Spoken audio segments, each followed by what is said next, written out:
Welcome back to the main events of Italian diplomatic activity abroad.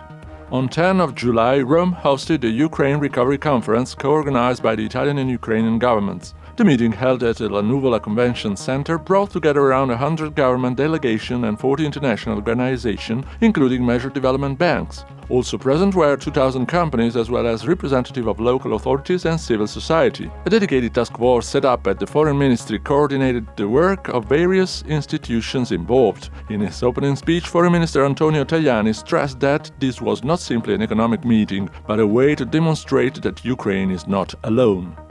Commitments made during the conference amount to over 10 billion euros. Prime Minister Giorgia Meloni confirmed this in her address, recalling what she described as the Italian miracle. Meloni reiterated the government's commitment, stating that Italy stands with Ukraine today and tomorrow.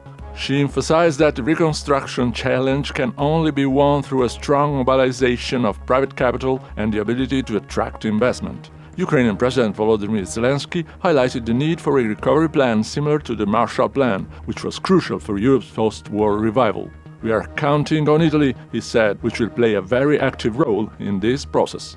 President Sergio Mattarella also addressed participants, "Today more than ever, it is essential that Kyiv is not alone in this war." This message is the core meaning of this conference. He reiterated that peace between Russia and Ukraine must be just, comprehensive, shared and lasting, stressing that peace cannot be the result of surrender to the stronger side.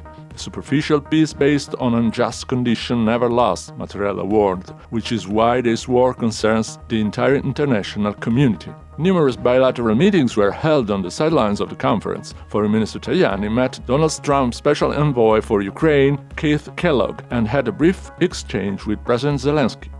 On 8 of July, Minister Tajani met at the Farnesina with the Austrian counterpart Mein Reisinger. At the center of their discussion was a shared vision of the EU enlargement process towards the Western Balkans.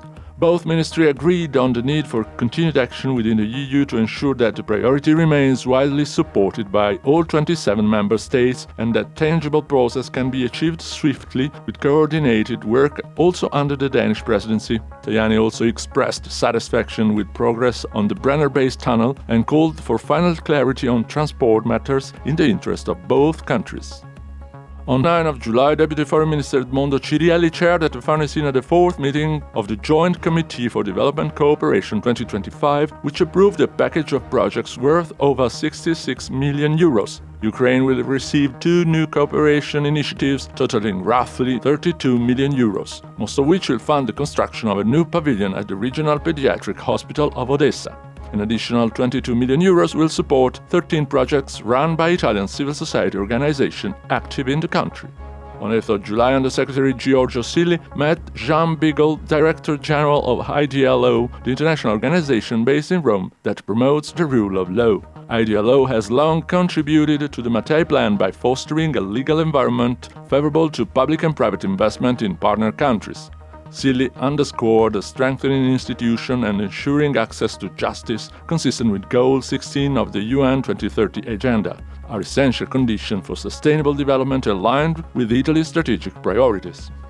The Italian Cultural Institute in Prague organized 2 special events dedicated to Federico Fellini. More than 30 years after his passing, Fellini's creative genius continues to inspire audiences and filmmakers worldwide. The project Omaggio a Fellini brought to Prague 8.5 short films symbolically echoing the title of his masterpiece and 2 previously unrealized documentaries created through collaboration between established directors and emerging Italian filmmakers. Fellini's legacy is not a memory of the past, but a living, inexhaustible source of inspiration, said the Institute's director Maria Luisa Pappalardo.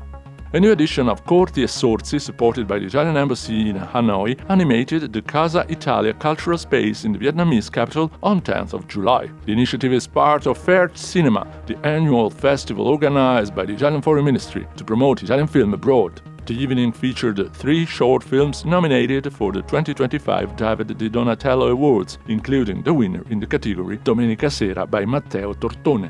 And that's all for now. Thanks for your attention and stay tuned.